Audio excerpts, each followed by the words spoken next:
بعد 15 سنة المحل اتسرق، وكان التليفون زي ده بتاعه فيهم، وجاي يطالب بحق التليفون او ياخد قطع على حساب الموبايل اللي اتسرق من اكتر من 15 سنة.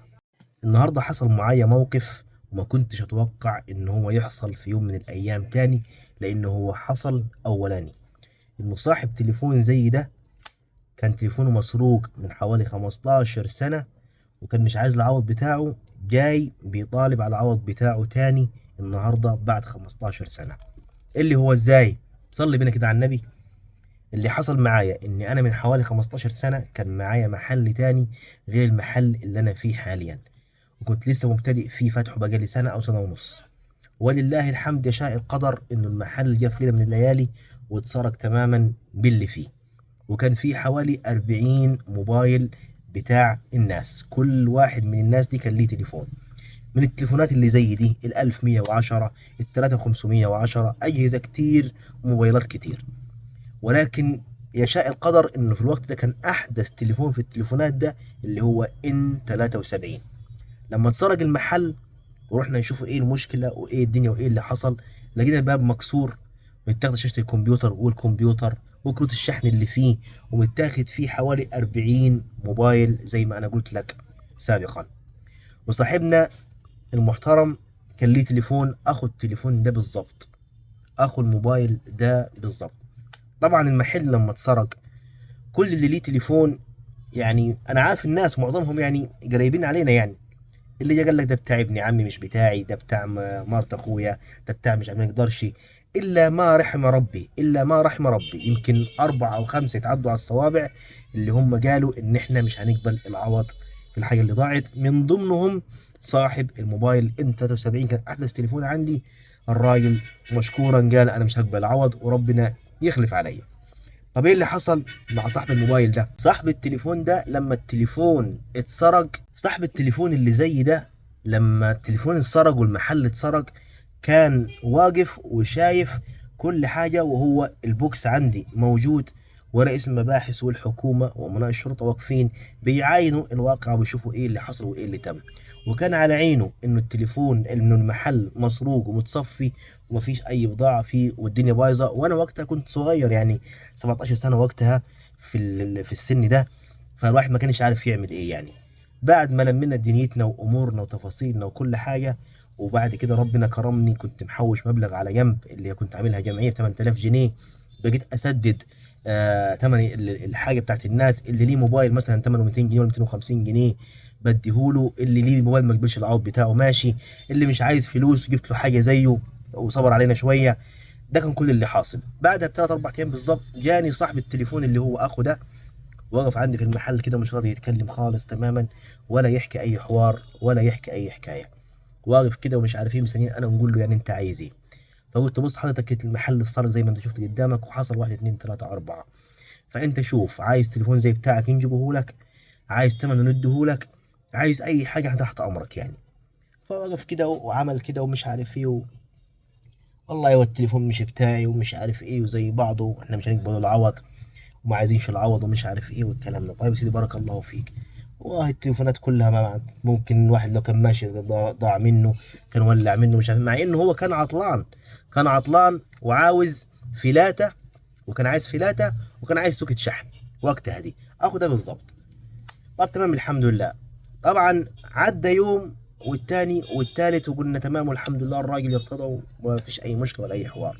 جانا بعدها باقل من اسبوع وقال عايز كارتين شحن، وخد كارتين شحن وخد بعضه ومشي. تمام. وبعدها بيومين 3 تاني جا خد كارتين شحن وما حسبنيش وخد بعضه ومشي. تمام. وبعدها راح جا بعت ابنه الصغير، وقتها خد كارت ميموري 512، لانه كان وقتها كان في كروت ميموري 512 ميجا. خده وابنه ما حسبنيش لان انا عارفه، وخد بعضه ومشي. ما تكلمناش لانه ما نقدرش نتكلم علشان خاطر هو تليفون الراجل مسروق وهو ملهوش ذنب، واحنا تلومنا وحطينا لنا كده بلغه في بوجنا وسكتنا يعني. الموضوع ده عدى عليه النهارده اكتر من 15 سنه. يشاء القدر النهارده انه صاحب الموبايل ده يجيني هنا في المحل ويسلم عليا ويقول لي فاكرني. يقول له والله انا بشبه عليك وعلى فكره عارفك. ركزت كده ثواني معاه، قلت له اه انت زبون معايا من زمان من ايام المحل الاولاني. قال لي ايوه. قلت له الله يخليك، مال فينك ومش عارف ايه وكذا وكذا، وفين حضرتك؟ قال انا في السعوديه ومش عارف ايه، وسافرت مرتين وجيت وشفت فيديوهاتك على السوشيال ميديا والكلام ده كله، جيت نسلم عليك. قلت له الله يسلمك والله، ايه الاخبار تمام كويس؟ قال الحمد لله. وقفنا كده، طب اتفضل امورنا حضرتك، كان في ناس في المحل. وقفنا كده 5 دقائق انه يقول لي ايه طلبه او اي حكايه، ما فيش، مشوا الناس. جاي يتكلم دخلت ايه ناس تاني، بقول له طب قول لي عايز ايه حضرتك انت، انا تحت امرك يعني. قال لي عايز وصل شحن طيب سي. حاضر، وصل شحن طيب سي، اتفضل. قال لي بكام دي؟ قلت له 75 جنيه. مسك الوصله كده فتحها وقلب في الوصله وبص عليها كويس ويبص عليا كده، ويقلب في الوصله ويبص عليا كده، ويقلب ويبص عليا في الوصله كده. مشيت الناس ومش عارف ايه، وجت ناس تاني وهو قاعد. بعد ما الناس خلصت من عندي بقول له حضرتك اتفضل تمام الدنيا ولا ايه البصمه في مشكله ولا حاجه؟ قال لي لا، بس انت فاكرني يعني؟ قلت له فاكرك اتفضل يعني. قال لي انا ما فاكرش اللي زمان لما المحل بتاعك اتسرق ومش عارف ايه، انا كان ليا تليفون عندك فاكره؟ قلت له انا عارف انك كان لك تليفون عندي صغير ومش عارف ايه والكلام ده وانت في الاخر التليفون ضاع وجيت قلت ما نقبلش العوض. قال انت عارف التليفون ده وقتها كان بكام؟ ده كان برقم وقت ما اتسرق المحل ومش عارف ايه.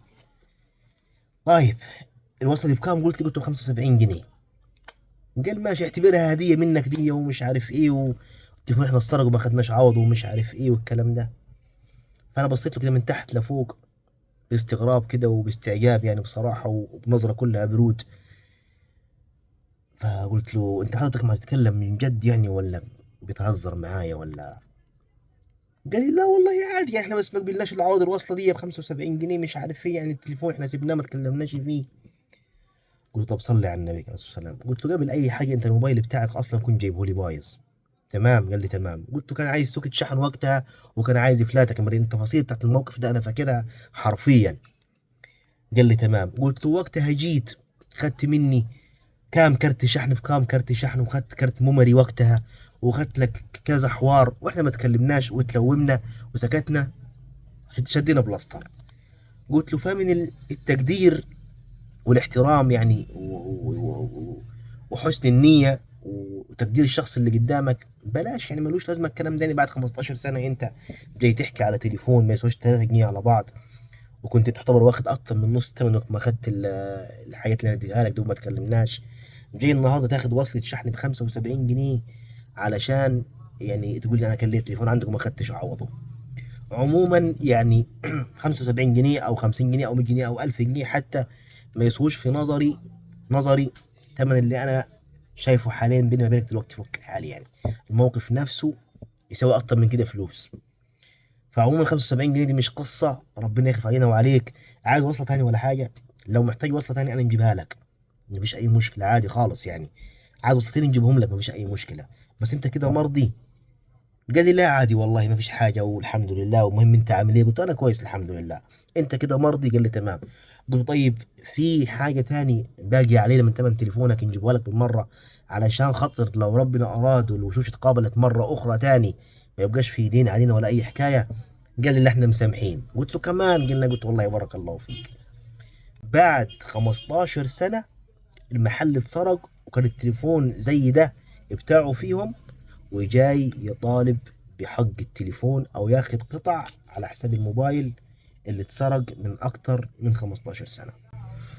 فدي والله قصة انا مش مختلقها ولا مؤلفها ولا حاجة، ده حصل بالنص وحصل بالفعل، وكان ليها ديل من 15 سنة، والديل كمل، والديل بتاعها كمل النهاردة، فحبيت اشارك معاكم القصة. ايه الحكمة في القصة او ايه العبرة اللي ناخدها من القصة دي؟ انه الناس او البني ادم يخلي عنده شوية دم، ويخلي عنده شوية تقدير، ويخلي عنده شوية احترام.